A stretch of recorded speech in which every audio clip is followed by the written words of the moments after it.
কেউ যদি সকালে এই দোয়াটি পাঠ করে ৭০,০০০ ফেরেশতা সারা দিন তার মাগফিরাতের জন্য দোয়া করবেন এবং ওই দিনে ওই ব্যক্তির মৃত্যু হলে শহীদ হিসাবে কাল কিয়ামতের দিন আল্লাহ তাআলা দাঁড় করাবেন।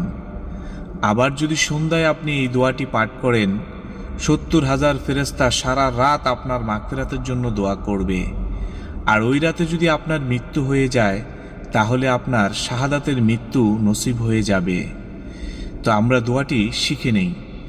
বিসমিল্লাহির রহমানির রহিম। হুয়াল্লাহুল্লাযী লা ইলাহা ইল্লাহু আলিমুল গায়বি ওয়াশ শাহাদাতি হুয়ার রহমানুর রহিম। হুয়াল্লাহুল্লাযী লা